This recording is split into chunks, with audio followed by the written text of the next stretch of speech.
Hello my cookie team, कैसे हैं आप सब। आई थिंक बहुत अच्छे होंगे और अपनी तैयारी बहुत अच्छे से कर रहे होंगे। लेकिन आप सबको कहीं ना कहीं ये जो प्रॉब्लम है ना बार बार आ रही है दिमाग में कि एकदम से इंग्लिश डाल दी इन्होंने, हम रीडिंग कॉम्प्रिहेंशन कैसे करें। क्योंकि इतना बड़ा कॉम्प्रिहेंशन आएगा, क्या सबको रीड करेंगे। टाइम इतना कम कर दिया, क्वेश्चंस इतने ज्यादा कर दिए, अब कैसे सब कुछ हो पाएगा। लेकिन जब खुशी दीदी इज हियर, सो किस बात का है फियर। आप सबको आज मैं बताने वाली हूँ कि रीडिंग कॉम्प्रिहेंशन को आप किस तरीके से आसानी से और कम समय में जल्दी कर पाएंगे। तो सबसे पहले बात करते हैं इंग्लिश आपका सभी डोमेन्स में आने वाली करते हैं कि रीडिंग कॉम्प्रिहेंशन जो है वो आपको अनसीन मिलेगा। अब मिलेगा आपके लेवल का ही, ज्यादा डिफिकल्ट नहीं मिलेगा। लेकिन आप क्या उस पूरे रीडिंग कॉम्प्रिहेंशन को रीड करने बैठोगे क्या? स्टोरी थोड़ी रीड करके आनी है, इतना टाइम नहीं है। तो क्या करेंगे हम अपने टाइम को बचाएंगे। बचाने के लिए आपको क्या करना है, सपोज ये एक रीडिंग कॉम्प्रिहेंशन आप देख रहे हैं, इसके नीचे आपने कुछ क्वेश्चंस देख लिए। तो अब आपको क्या लगता है कि आप इस रीडिंग कॉम्प्रिहेंशन को बिना रीड किए इन क्वेश्चंस के आंसर कर सकते हो? अगर मैं बोलूं हाँ, तो कैसे जानते हैं। सबसे पहले आपको क्या काम करना है, आपको अपने रीडिंग जो कॉम्प्रिहेंशन है ना, जो आपको पैसेज मिला हुआ है, आपको उसे रीड नहीं करना है।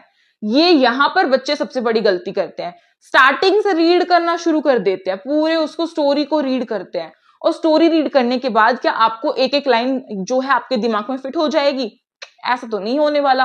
क्योंकि जो चीज आपने पहली बार पढ़ी है उसे एकदम से दिमाग में फिट करने का काम तो किसी आइंस्टाइन का ही हो सकता है, हमारा नहीं।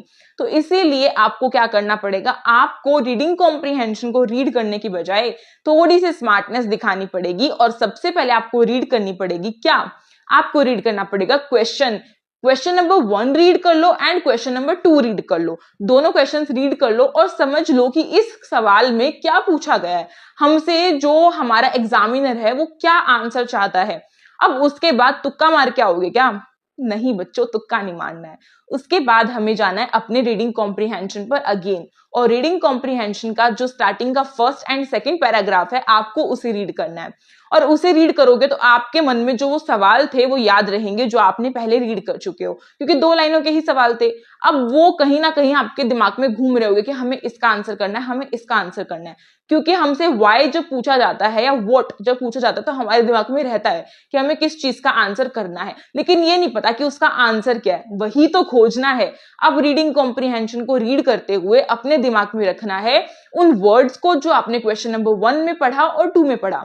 और ज्यादातर जो फर्स्ट एंड सेकंड क्वेश्चन होता है उसका आंसर आपको स्टार्टिंग में ही मिल जाता है। जैसे कि स्टार्टिंग की 4-5 लाइनों में आपको पहले सवाल का आंसर मिल जाएगा, इस तरीके से।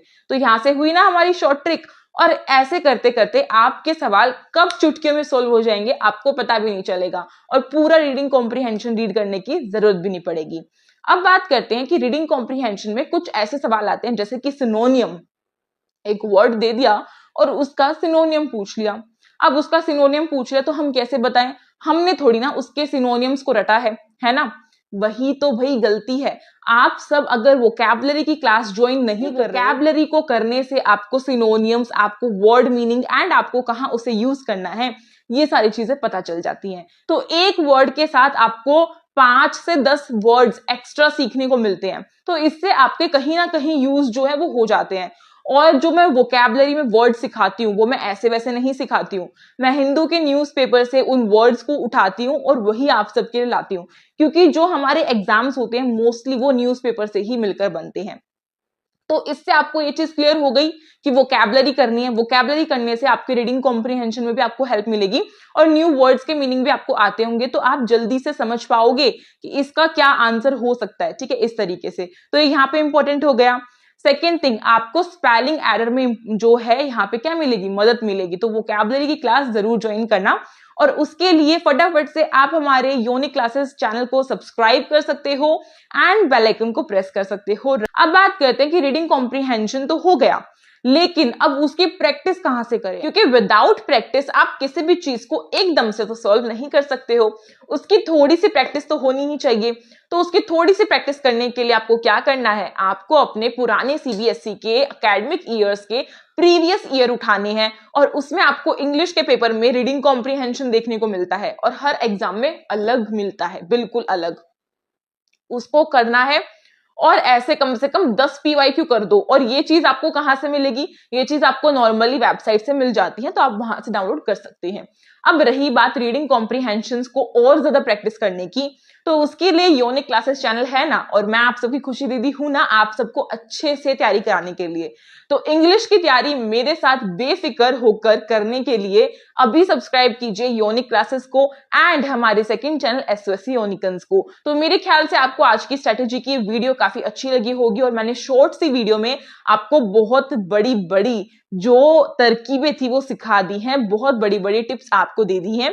तो मिलते हैं और इस तरीके की अच्छी खासी क्लास में और वीडियो में और लाइव सेशन में रात 9 बजे। तब तक के लिए आप सब इस वीडियो को लाइक कर सकते हो, अपने दोस्तों में शेयर कर सकते हो और सब्सक्राइब करना बिल्कुल मत भूलना। तो मिलते हैं एक नई वीडियो में, तब तक के लिए thank you so much for watching this video. Stay tuned.